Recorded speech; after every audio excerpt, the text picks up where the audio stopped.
Salut à tous, Albert Alexis, donc petite vidéo test avec le bureau AXQT, donc toujours avec ma machine i3 de 6e génération, 8 Go de RAM, SSD. Donc avant il y avait pendant 2 mois le bureau 4.2 Plasma avec la série 5.20. Maintenant ce bureau AXQT a la version 0.16. Donc je vous ai mis un petit NeoFetch et aussi un petit Inxi-petit X Granger pour voir que c'est toujours la même machine. Vous pouvez aussi voir HTOP.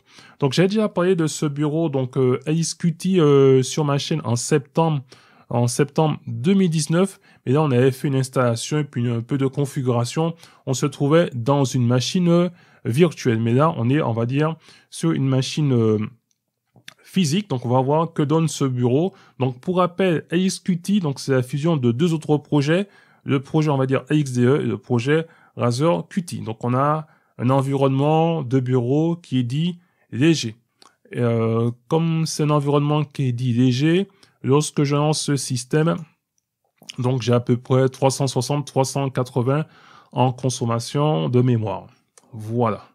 Donc on va lancer, on va voir avec sur le site du projet. Comme d'habitude, je vous mettrai le lien dans le descriptif de la vidéo.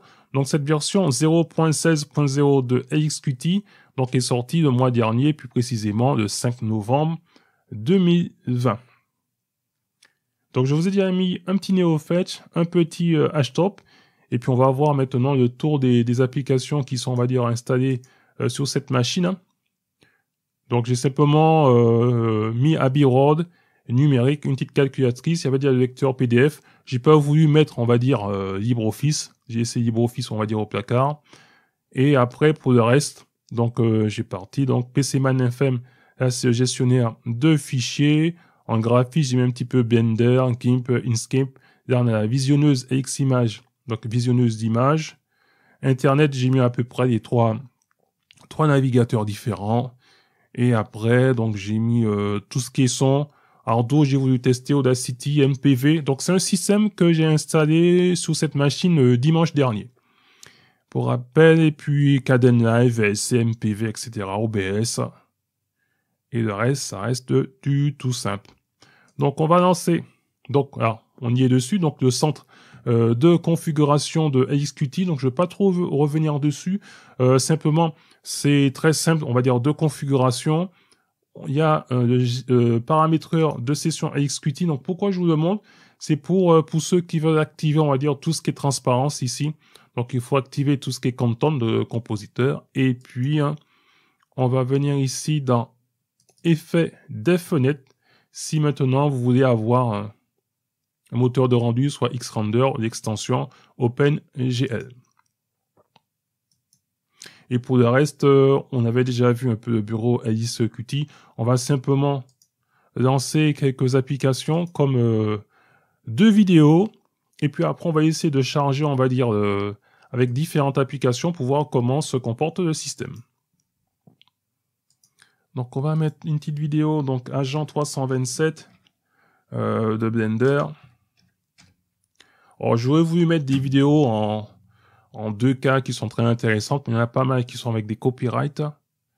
Et celles qui sont sans copyright, donc j'ai préféré rester sur Blender. Je vais reprendre cette vidéo.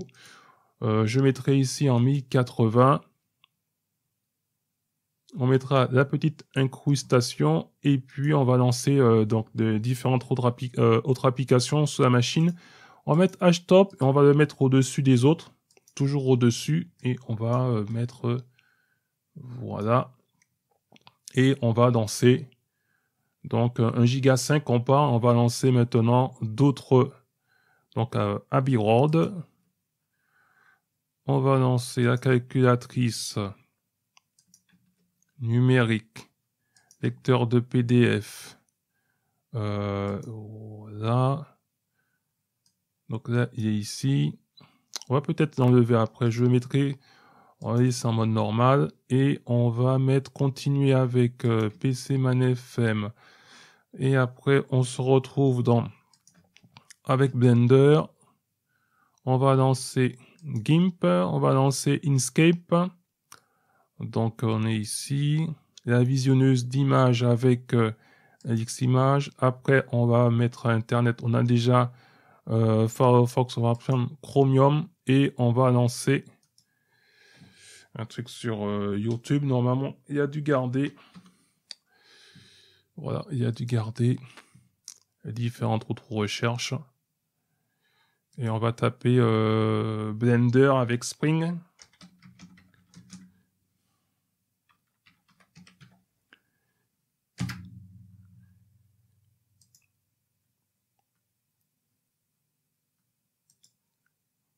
Donc il y a aussi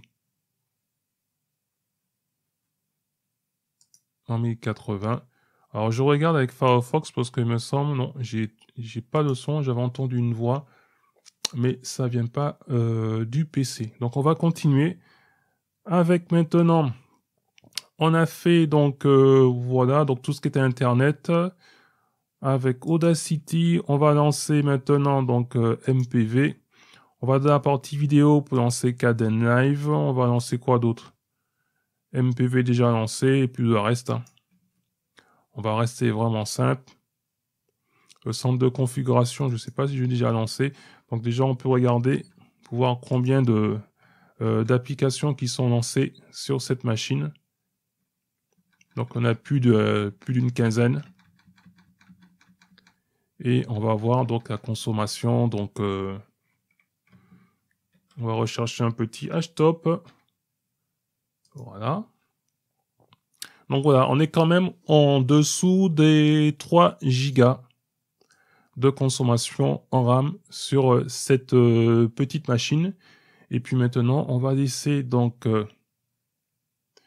les htop. Il y en a un où je vais fermer le groupe.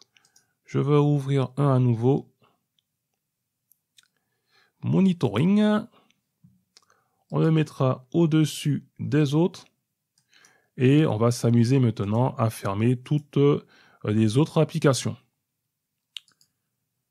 Donc on va fermer ça. Kdenlive, MPV, Audacity, etc. Visionneuse d'images, Inkscape, GIMP, Blender, on va fermer Blender. PCman FM, etc. Et on va voir comment se comporte le système. On voit aussi que au niveau des onglets des applications, plus il y en a, bien, plus les onglets vont se resserrer entre eux. Et plus il y a de la place, eh bien, ils prennent de la place.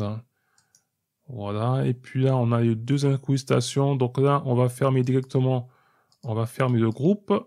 Voilà. Oui. Donc voilà, on est redescendu à 685 en consommation mémoire. Donc je ne connais pas trop, mais je trouve que c'est quand même pas mal. Donc pour ceux qui aiment bien les petites machines, on va dire, qui n'ont pas beaucoup de RAM, il y en a qui ont simplement des machines avec 4 Go de RAM. Donc je pense que ça peut tenir le coup. Je suis en train en même temps d'enregistrer avec OBS. Donc c'est assez concluant, on va dire, ce test pour moi avec Xqt. Bon, j'ai simplement certaines choses à améliorer, donc ouvrir avec d'autres applications.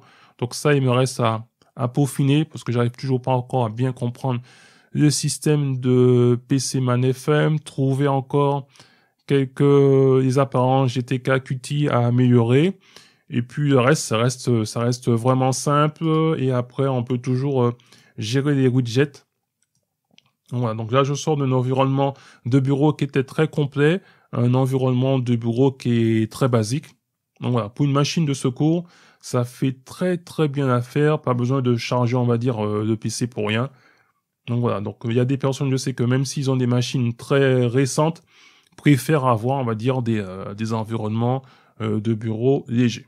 Donc voilà, donc je continue avec peut-être une semaine ou deux.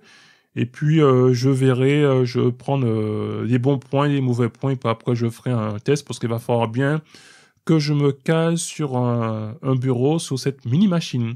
Je vous dis à très bientôt pour une prochaine vidéo. Mais en attendant, gardez la forme et la santé. Bye bye!